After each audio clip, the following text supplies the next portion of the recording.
Σήμερα θα πάω με ηλεκτρικό αυτοκίνητο σε βενζινάδικο. Τώρα, τι το ιδιαίτερο είναι αυτό? Ξέρουμε ότι στα βενζινάδικα υπάρχουν φορτιστές, ότι μπορείς να πας με το ηλεκτρικό σου αυτοκίνητο και να φορτίσεις.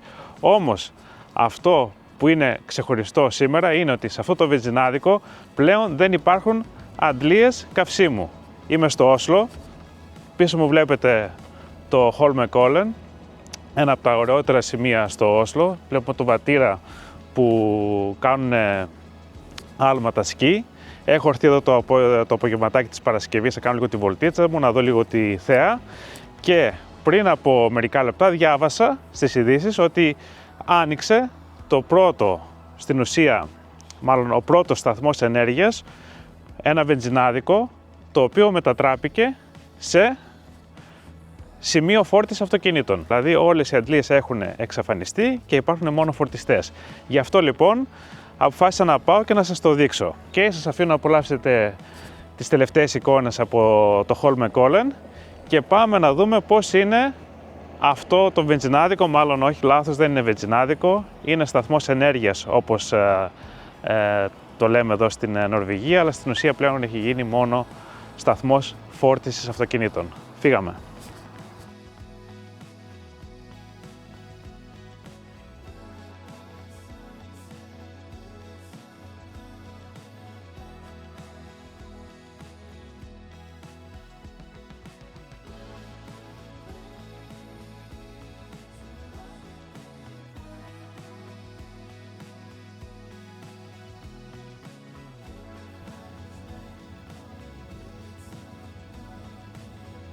Όπως βλέπετε, κατευθυνόμαστε προς το κέντρο του Όσλο. Εννοείται ότι πληρώνουμε και διόδια. Και ξανά διόδια. Έχουμε παρκάρει, όπως βλέπετε, το αυτοκίνητο στο φορτιστή. Έχω φτάσει εδώ πέρα με 51%. Δεν είναι το ιδανικό ποσοστό για να φορτίσει το αυτοκίνητό σου. Σημασία έχει όμως η όλη εμπειρία. Πάμε πρώτα να δοκιμάσουμε να φορτίσουμε και να σας δείξω πώς είναι αυτό το πρώην βενζινάδικο. Όπως βλέπετε εδώ πέρα έχουμε φορτιστές της Kempower και από ό,τι βλέπω, αν έχεις ένα αυτοκίνητο με αρχιτεκτονική 800V μπορείς να πάρεις έως 400 kW ή αν έχεις ένα αυτοκίνητο με αρχιτεκτονική 400V μπορείς να πάρεις έως 200 kW, όπως το δικό μου. Και εδώ υπάρχει και POS. Λέει τοποθέτησε για να ξεκίνησε να φορτίσεις. Το κάναμε και μας λέει να βάλουμε και την κάρτα μας για να δούμε.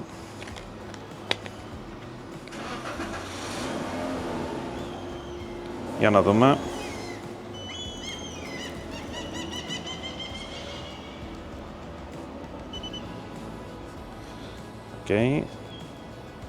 Το δέχτηκε.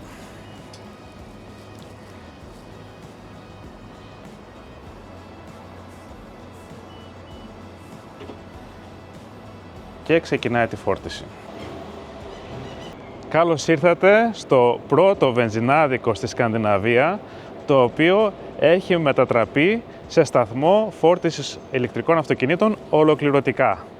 Πάμε να το δούμε. Θα σας δείξω φωτογραφία για το πώς ήταν αυτό το βενζινάδικο. Αυτό το βενζινάδικο άνοιξε το 1960, αν θυμάμαι καλά.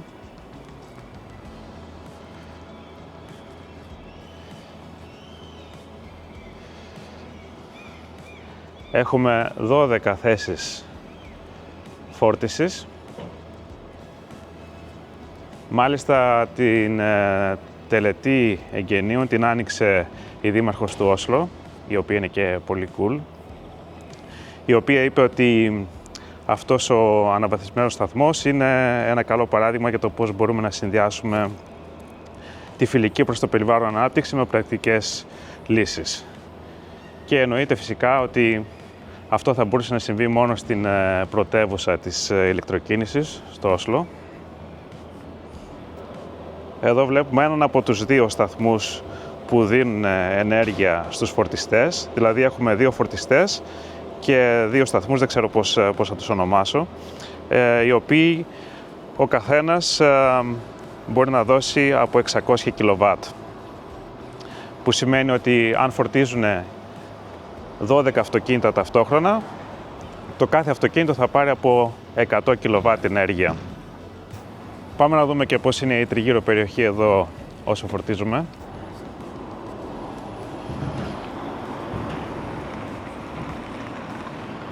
Αυτή είναι μία από τις παλαιές γειτονιές του Όσλο, όπως βλέπετε. Πάρα πολλά διαμερίσματα. Οπότε αυτός ο σταθμός ενέργειας μπορεί να δώσει λύση σε κόσμο ο οποίος έχει ηλεκτρικό αυτοκίνητο, αλλά δεν έχει θέση πάρκινγκ.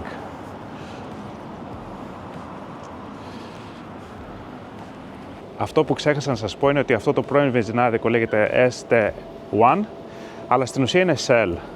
Η Shell στην Νορβηγία μετατρέπεται σε ST1 και μετατρέπει επίσης και τα βενζινάδικα της σε σταθμούς φόρτισης. Αυτό είναι το πρώτο στη Σκανδιναβία. Πάμε να δούμε και πώς είναι μέσα.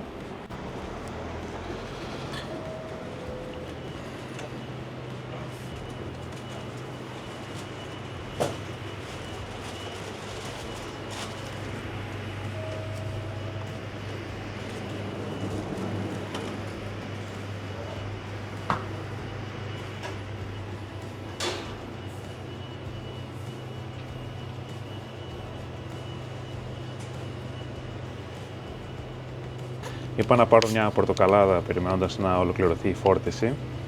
Να πούμε εδώ, στην υγεία σας. Ίσως αναρωτιέστε τώρα τι γίνεται όταν καταργείς ένα βενζινάδικο με αντλίες βενζίνης, θα βγάλεις χρήματα ή θα χρεοκοπήσεις. Να σας πω την αλήθεια ότι εδώ στην Νορβηγία πλέον τα βενζινάδικα βγάζουν περισσότερα χρήματα από τους φορτιστές παρά από τη βενζίνη και το πετρέλαιο.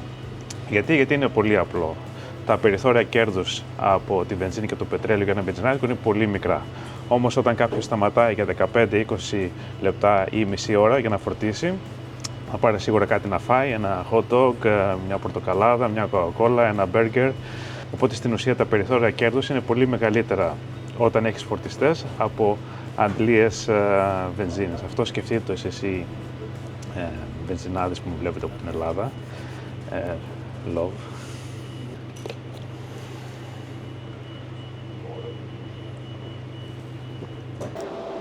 Όπως βλέπετε υπάρχουν και κατά πάσα πιθανότητα δημοσιογράφοι οι οποίοι φωτογραφίζουν τους φορτιστές. Η είδηση είναι σε όλα τα ειδησιογραφικά κανάλια εδώ στην Νορβηγία από χθες και σήμερα.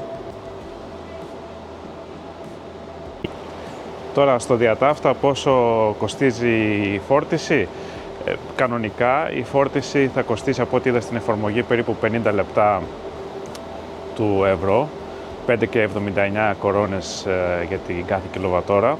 Όμως σήμερα, επειδή είναι προσφορά εγγενείων, η φόρτιση κοστίζει 1 λεπτό της κορώνας, το οποίο είναι τίποτα, στην ουσία είναι δωρεάν, μπορούμε να πούμε.